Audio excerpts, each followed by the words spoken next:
আচ্ছা, একটা কথা বলি। ইউটিউব শর্টস থেকে ভিউ পাওয়ার যে পুরনো নিয়মগুলো আমরা জানতাম, সেগুলো কিন্তু এখন আর একদমই কাজ করছে না। মানে যারা এখনো আগের মতোই ভিডিও আপলোড করে যাচ্ছেন, তাদের ভিউ একটা জায়গায় এসে ব্যাস থেমে যাচ্ছে। তাই সময় হয়েছে পুরো গেম প্ল্যানটা বদলে ফেলার। চলুন দেখে নেওয়া যাক সেই নতুন প্লেবুকটা কি। এই প্রশ্নটা কিন্তু প্রায় সবার, তাই না? যে এত কষ্ট করে, এত খেটে একটা শর্টস বানানোর পর ভিউ কেন ১০০তে আটকে যায়?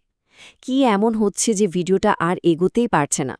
বিশ্বাস করুন, এর পেছনের কারণটা খুবই সহজ, আর সমাধানটাও কিন্তু আমাদের হাতেই আছে। তো আসল কথাটা কি জানেন? ইউটিউবের অ্যালগোরিদম আমূল বদলে গেছে, আর সে কারণে আমাদেরও নিজেদের স্ট্র্যাটেজি বদলাতে হবে।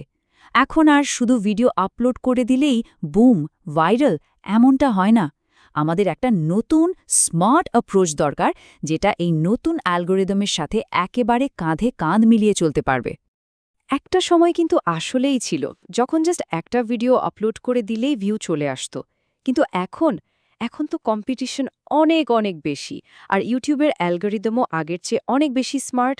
তাই ওই পুরনো দিনের সহজ সরল পদ্ধতিগুলো এখন সত্যি বলতে কোনো কাজেই আসছে না। দেখুন, পার্থক্যটা ঠিক এখানেই।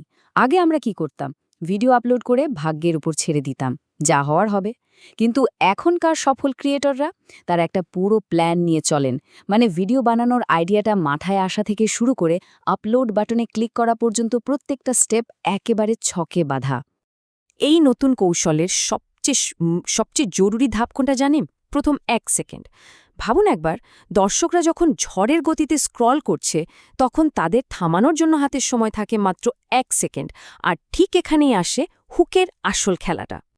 এখন মনে প্রশ্ন আসতেই পারে, এই হুক ভিডিও জিনিসটা আসলে কি? এটা আর কিছুই না, আপনার শর্টসের একদম শুরুতে জুড়ে দেওয়া ২-৩ সেকেন্ডের একটা খুবই আকর্ষণীয় ক্লিপ। এটার একমাত্র কাজ হলো দর্শকের স্ক্রলিং থামিয়ে দেওয়া, তাদের মনে একটা কৌতূহল তৈরি করা, যাতে তারা ভিডিওটা পুরোটা দেখতে বাধ্য হয়। আর ভাবছেন এটা খুঁজে পাওয়া খুব কঠিন? একদমই না, খুবই সহজ। যে কোনো ওয়েব ব্রাউজারে গিয়ে জাস্ট হুকস ভিডিও লিখে সার্চ দিন। দেখবেন এমন অনেক স্টক ভিডিও সাইট চলে আসবে, যেখান থেকে ফ্রিতে বা সামান্য খরচে এই ধরনের ক্লিপ ডাউনলোড করে নিজের শর্টসে ব্যবহার করা যায়। ওকে, হুক তো গেল। এর পরের দ্বিতীয় সবচেয়ে গুরুত্বপূর্ণ জিনিসটা হলো সঠিক অডিও। ঠিক সময়ে ঠিক ট্রেন্ডিং অডিওটা যদি ব্যবহার করতে পারেন, তাহলে একটা ভিডিওর রিচ যে কতটা বাড়তে পারে তা কল্পনার বাইরে। কিন্তু প্রশ্ন হলো, সেই ট্রেন্ডিং অডিওটা খুঁজবেন কি করে? ব্যাপারটা হলো, অনেকেই হয়তো জানেন না যে ইউটিউব অ্যাপের ভেতরের যে ট্রেন্ডিং সেকশনটা আছে, ওটা এখন আর আগের মতো এফেক্টিভ না। কিন্তু একটা গোপন জায়গা আছে, একটা প্রফেশনাল মেথড আছে, যেখান থেকে বড় বড় ক্রিয়েটররা ঠিক সেই অডিওগুলো খুঁজে বের করেন, যেগুলো কিছুদিনের মধ্যেই ভাইরাল হতে চলেছে। তো এর জন্য সোজা চলে যেতে হবে ইউটিউব চার্টস ওয়েবসাইটে ঢুকে ট্রেন্ডিং বলে একটা ট্যাব দেখবেন, ওটাই ক্লিক করুন। এরপর শর্ট সং অপশনটা সিলেক্ট করুন। ব্যাস, আপনার চোখের সামনে চলে আসবে প্রতিদিনের লেটেস্ট ট্রেন্ডিং গানের পুরো লিস্ট। এখন এই লিস্টের আসল ম্যাজিকটা হলো সবুজ অ্যারো বা তীর চিহ্নগুলো। তালিকায় যে গানগুলোর পাশে এই সবুজ চিহ্নটা দেখবেন, ধরে নেবেন ওই গানগুলো রকেটের গতিতে উপরে উঠছে, মানে পপুলার হচ্ছে। এগুলো ব্যবহার করতে পারলেই ভাইরাল হওয়ার চান্স সবচেয়ে বেশি। বেশ, তাহলে একটা ভালো হুক হলো, ট্রেন্ডিং অডিও পাওয়া গেল। কিন্তু আসল খেলাটা তো এখনও বাকি, আর সেটা হয় ভিডিও আপলোড করার সময়। চলুন এবার দেখে নিই ভিডিও আপলোড করার সেই পারফেক্ট ব্লুপ্রিন্টটা কি। দেখুন, আপলোড বাটনে ক্লিক করার ঠিক আগে কয়েকটা জিনিস কিন্তু মাস্ট। যেমন ভিডিওর ওপর দিকে শেষ পর্যন্ত দেখুন বা ওয়েট ফর এন্ড এই ধরনের কোনো টেক্সট জুড়ে দিন। এরপর পেন্সিল আইকনে ক্লিক করে ভিডিওর সবচেয়ে ইন্টারেস্টিং ফ্রেমটাকে কভার বা থাম্বনেল হিসেবে সেট করুন।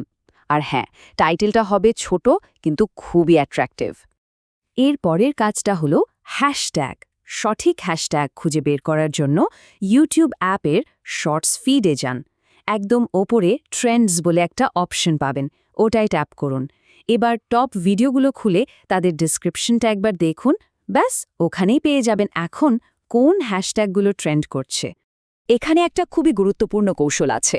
ভিডিওটা আপলোড করার সময় সরাসরি পাবলিক করবেন না। প্রথমে আনলিস্টেড করে আপলোড করুন। এরপর অন্তত ১ ঘন্টা অপেক্ষা করুন। কেন? কারণ এই 1 ঘন্টায় ইউটিউবের অ্যালগোরিদম আপনার ভিডিওটা ভালো করে বুঝে নেবে, অ্যানালাইজ করবে। তারপর আপনি ফাইনাল টাচ দিয়ে এটাকে পাবলিক করবেন। তো ওই 1 ঘন্টা হয়ে যাওয়ার পর ইউটিউব স্টুডিও অ্যাপটা খুলুন। এবার ফাইনাল চেকলিস্টটা মিলিয়ে নিন। টাইটেলটা কপি করে ডিসক্রিপশনে বসান, 15 থেকে 20টা ট্রেন্ডিং হ্যাশট্যাগ যোগ করুন, অডিয়েন্স সেটিংসে গিয়ে নট ফর কিডস সিলেক্ট করুন, শর্টস রিমিক্সিংটা অন আছে কিনা দেখে নিন, আর সবশেষে ভিডিওর ভিজিবিলিটি পাবলিক করে সেভ করে দিন। আচ্ছা, এতক্ষণ যা যা বললাম সেগুলো তো হলো বেসিক। এবার চলুন একটা অ্যাডভান্সড কৌশলের কথা বলি। এমন একটা উপায় যা দিয়ে দর্শকদের দিয়ে আপনার ভিডিওটা বারবার প্লে করানো যাবে, আর ওয়াচ টাইমও বাড়বে। এটাকে বলে এনগেজমেন্ট লুপ। আর এই এনগেজমেন্ট লুপটা তৈরি করার সবচেয়ে সেরা উপায় হল কল টু অ্যাকশন, বা সংক্ষেপে সিটিএ। এটা কি?